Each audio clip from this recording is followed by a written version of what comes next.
Today, we're diving into something I think a lot of us have felt but maybe couldn't put a name to. It's called the success paradox. So let me ask you something. Have you ever chased a goal for months, maybe even years? You finally get there, you achieve the thing, and instead of feeling amazing, you just feel kind of hollow? If you're nodding along, you're definitely not alone. And that feeling is the exact paradox we're going to break down today. So, what is this thing exactly? Well, you can think of the success paradox as this constant internal tug of war, right? On one side, you've got society, you've got social media all yelling, more, go bigger, do better. But on the other side, there's this quieter part of you that's just whispering, I just want to feel like I have enough. Now, our source material for this actually has a name for people caught in this cycle. Value hunters. It's this feeling of being stuck. You're hunting for your value out there in the world through achievements, but you're also desperately craving some inner peace. If that sounds even a little bit familiar, you are in exactly the right place. Okay, so to really get a handle on this, we've got to do some digging. We're going to use a simple but really powerful technique called the 5 whys to get right to the root of this whole problem. Let's start peeling back those layers. First up, why are we so confused about what real success even is? Well, it's pretty simple, really. We are just swimming in messages all day long that tell us having more money, more followers, more stuff, is what makes you a better, more valuable person. All right, let's go a level deeper. Why do we believe that? Why does that message stick? Because underneath all that noise, there's this hidden fear. It's the fear that if we're not constantly climbing, if we don't hit the top, we'll just be invisible, unimportant.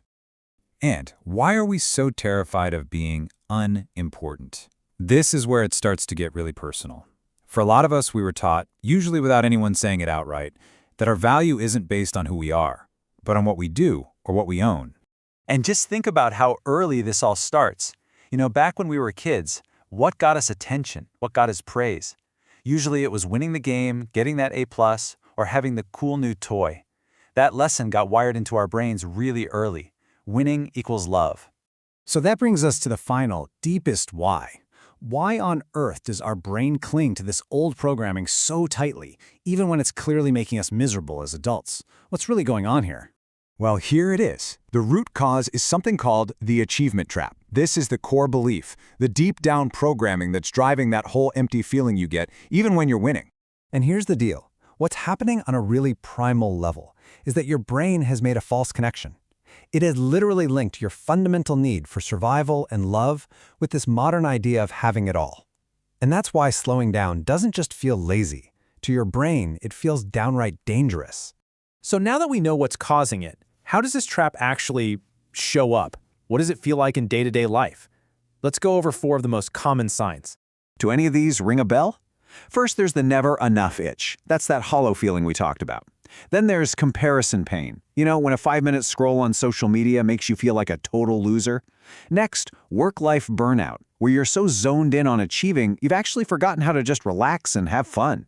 And finally, physical tension. A clenched jaw, tight fists, your body is literally bracing for a fight. Okay, that was the diagnosis. But now for the good part, the treatment. The great news is there's a practical 4-part toolkit you can use to start healing the hustle and get out of this trap. So, we're going to walk through 4 really cool techniques. We're going to learn how to talk to your inner achiever, how to physically soften your grip, how to do a value audit on your own life, and finally, how to edit that mental movie you play about what success looks like. Okay, first up, let's meet this part of you we're going to call the golden achiever. This idea comes from a therapy model called internal family systems. Just think of your achiever as this relentless internal coach. It works so hard to keep you safe by making sure you're always winning, because it honestly believes that rest is dangerous. So what do? Well, you don't fight it. You actually talk to it. You can literally say something like this to yourself. You acknowledge its goal. I know you're just trying to keep us safe. And then you gently reassure it. By doing that, you're giving that part of you permission to finally relax. Tool number 2 is super simple, and it's all physical. All that striving creates real tension in your body, right? So try this. Just sit quietly for a second and consciously turn your palms to face up. It's a tiny move, but it sends a massive signal to your nervous system that says, hey, we're safe. We don't need to grab on to anything right now. All right, tool number 3 is the value audit. This is how you challenge that core belief that more stuff equals more happiness. I want you to grab a piece of paper and write down 3 times in your life you felt genuinely, deeply happy. Now look at what you wrote. Was that happiness because you owned something? Or was it because you felt something like connection, or peace, or pure joy? That's your own personal data right there, proving to your brain where real value comes from. And our final tool is all about rewiring your brain's vision of success. See, right now, your success movie might be this big, bright, loud picture of a mansion and a trophy. Your job is to edit that movie. So close your eyes and create a new mental movie. Maybe success is a calm, warm sunset, or just the feeling of a comfortable bed. Make that the big, bright, colorful picture in your mind, and let that old image of more just fade to black and white. You're literally teaching your brain to crave peace, not pressure.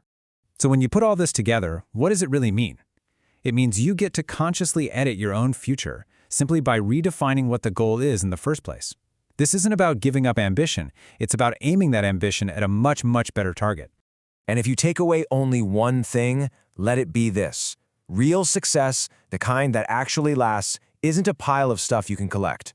It's not something you can park in the driveway. It's a feeling. It's the feeling of being enough exactly as you are, right now. And that leads me to the final question I want to leave you with. Just take a moment and really think about it. Forget what society says you should want. What does the feeling of enough truly feel like for you?